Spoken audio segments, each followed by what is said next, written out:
Hello friends, short and dictation channel में आपका स्वागत है।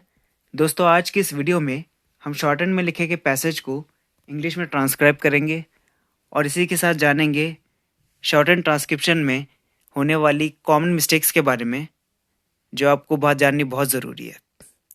तो इसके लिए वीडियो को एंड तक ज़रूर देखिएगा। तो स्टार्ट करते हैं। पहले आउटलाइन है, this statement is a brief report. Next outline है, ब्रीफ रिपोर्ट। फ्रेज है brief report. For the information of Parliament. Phrase है ऑफ पार्लियामेंट का। पार्लियामेंट वर्ड हमेशा कैपिटलाइज्ड होगा। Of my visits to the US. Dictation में अगर आपको US बोला जाता है तो आप इसको यूएस ही लिखेंगे, उसका फुल फॉर्म नहीं लिखेंगे यूनाइटेड स्टेट्स। या अगर डिक्टेशन में यूनाइटेड स्टेट्स आपको बोला जाता है तो उसको आप शॉर्ट फॉर्म करके यूएस नहीं लिखेंगे, वो गलत हो जाएगा। ठीक है। एक बात और, इसकी यूएस की जो आउटलाइन है वो यूज से भी सिमिलर होती है, तो इस बात का आप ख्याल रखिएगा कि ये यूज ना लिख के आप इसको यूएस ही लिखें। फिर नेक्स्ट है, इन मई 1964। दोस्तों, जब भी मंथ आता है तो ये हमेशा कैपिटलाइज्ड होगा। मंथ के साथ अगर ईयर भी आता है तो मंथ, उसके बाद में कॉमा, स्पेस, देन 1964। ईयर पूरा आपको लिखना है। ये नहीं कि आप आधा लिख दें, 64 लिख दें, ऐसा नहीं, आपको पूरा ईयर लिखना है। फिर नेक्स्ट है, एंड द यूएसएसआर ड्यूरिंग अगस्त सितंबर 1964। यहाँ पे जब दो मंथ साथ में आए हैं तो दोनों को कैपिटलाइज करके लिखना है और बीच में हाइफन देना है, उसके बाद में कॉमा देके स्पेस, फिर ईयर 1964, फुल स्टॉप। फिर नेक्स्ट सेंटेंस है, the object of my visit to the US was to secure। Phrase है to secure material and financial assistance। Phrase है financial assistance। Next, for the implementation of India's। India country का नाम है तो हमेशा capital होगा, और इंडियाज अगर आ रहा है तो अपॉस्ट्रफी फिर एस लगेगा। बिना अपॉस्ट्रफी के एस मत लगाइएगा, वो गलत हो जाएगा। नेक्स्ट आउटलाइन है, 5 ईयर डिफेंस प्लान। यहाँ पे डिफेंस प्लान की बात हो रही है, 5 ईयर डिफेंस प्लान, तो ये सारे वर्ड कैपिटलाइज्ड होंगे। अगर आपको इसको न्यूमेरिकल लिखना है तो आप न्यूमेरिकल भी लिख सकते हैं 5 को, और वर्ड में भी लिख सकते हैं, दोनों ही सही माना जाएगा। Next outline, covering the period April 1964, उसी तरह लिखा जाएगा, to March 1969, to which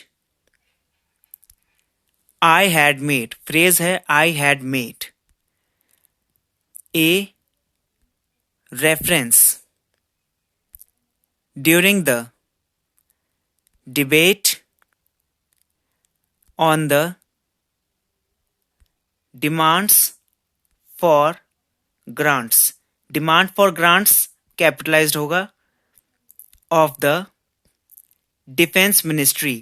defense ministry capitalized होगा क्योंकि नाम है मिनिस्ट्री का, इसलिए। नेक्स्ट, इन मार्च 1964, फुल स्टॉप। फिर नेक्स्ट सेंटेंस है, अच्छा, फुल स्टॉप के बाद हमेशा आप डबल स्पेस देंगे, उसके बाद नेक्स्ट सेंटेंस आप स्टार्ट करेंगे। फिर नेक्स्ट सेंटेंस है, देयर वॉज ऑल्सो। फ्रेज है there was also a long standing. Long standing, इसमें बीच में हाइफन आएगा। कभी भी लॉन्ग, शॉर्ट, इससे अगर स्टार्ट होके अगर कोई वर्ड आता है तो उसमें हाइफन लगाना ज़रूरी है। नेक्स्ट आउटलाइन है invitation from the US defence secretary. Defence secretary capitalized होगा क्योंकि पोर्टफोलियो का नाम है, इसलिए। To visit the US to discuss problems of mutual interest, full stop. I also received later। दोस्तों यहाँ पे कंफ्यूज मत होइएगा, लेटर और लेटर की सेम आउटलाइन होती है। ये आपको सेंटेंस में देखना पड़ेगा कि यहाँ पे कौन सा वर्ड अप्रोप्रिएट होगा, उसी के हिसाब से आप वर्ड यूज करेंगे। यहाँ पे लेटर है तो लेटर लगेगा। एन इनविटेशन, अब यहाँ ए की जगह एन आएगा क्योंकि नेक्स्ट जो वर्ड है वो वॉवल से स्टार्ट हो रहा है, इसलिए। From the defence minister, phrase है डिफेंस मिनिस्टर का और कैपिटलाइज्ड होगा क्योंकि डिफेंस मिनिस्टर एक पोर्टफोलियो है। Of USSR, full stop. Next, I took this opportunity, phrase है took this opportunity to discuss with the Soviet government. Government word हमेशा capitalised होता है और अगर किसी इंटरनेशनल गवर्नमेंट की बात करी जा रही है, नाम है, तो वो भी कैपिटल होगा। तो सोवियत गवर्नमेंट कैपिटल होगा। फ्रेज है, इसके आउटलाइन आप देख लीजिए। Various matters. नेक्स्ट आउटलाइन है कनेक्टेड विद द, फ्रेज है connected with the implementation of our defence plan. Defence plan capitalised होगा, full stop. Next, the task of re equipping, इसकी आउटलाइन देखिएगा, री इक्विपिंग है। Outline similar होती है requiring से भी, तो कंफ्यूज मत होइएगा। री इक्विपिंग, इसमें हाइफन लगेगा जब भी री से कोई अगर वर्ड स्टार्ट होता है तो उसके बाद हाइफन लगाना जरूरी होता है। And modernising our armed forces, armed forces capital होगा। Is a very stupendous, outline देख लीजिए, स्टुपेंडस और स्पेलिंग भी देख लीजिएगा। One, full stop.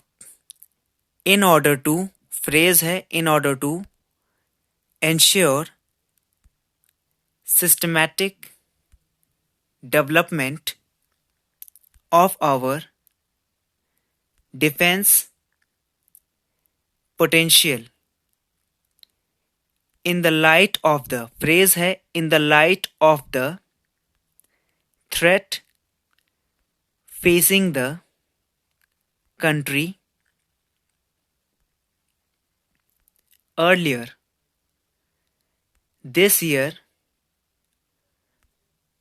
we prepared a 5-year defense plan, full stop. Next, the programs of modernization of the defense forces, defence forces phrase है capitalised होगा। And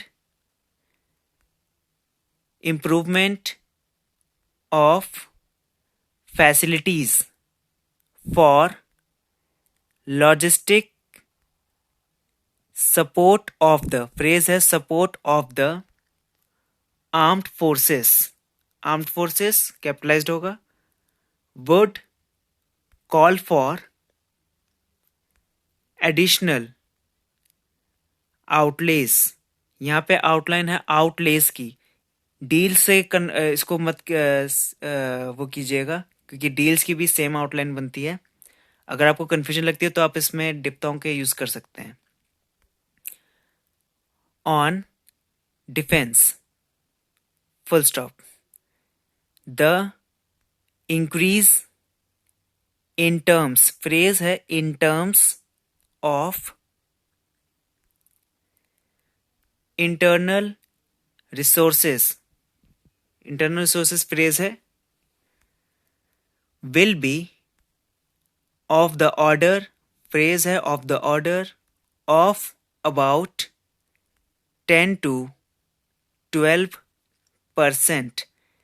यहाँ पे आप 10 को न्यूमेरिकल में भी लिख सकते हैं और 10 अल्फ़ाबेटिकली भी लिख सकते हैं. दोनों में ही सही माना जाएगा. परसेंट को आप इकट्ठा परसेंट भी लिख सकते हैं और परसेंट PERCENT परसेंट अलग भी लिखा जा सकता है, वो भी सही होगा. Over the current level of defence expenditure. Defence expenditure phrase है और कैपिटलाइज्ड भी होगा. Full stop. But the total requirements of foreign exchange. Phrase है foreign exchange for the defence plan has been assessed. Spelling ध्यान दीजिएगा assessed की. At about 3 times. 3 times phrase है. इसको न्यूमेरिकल में भी 3 लिख सकते हैं और वर्ड में भी 3 लिख सकते हैं. The normal allocations which can be made. Phrase है which can be made to defence from your own. From your own. Phrase है from your own. Export. Export यहाँ पे आप कंफ्यूज मत होइएगा. एक्सपर्ट की आउटलाइन भी सेम बनती है, बट यहाँ पे सेंटेंस के हिसाब से एक्सपोर्ट आएगा. Export earnings full stop. तो दोस्तों, अगर ये वीडियो आपको पसंद आई हो या कोई भी आपको इसके ज़रिए आपको कोई भी सवाल पूछना हो तो कमेंट बॉक्स में पूछ सकते हैं. और इस चैनल को लाइक कीजिए, सब्सक्राइब कीजिए और अपने फ्रेंड्स के साथ शेयर भी कीजिए. Thank you very much.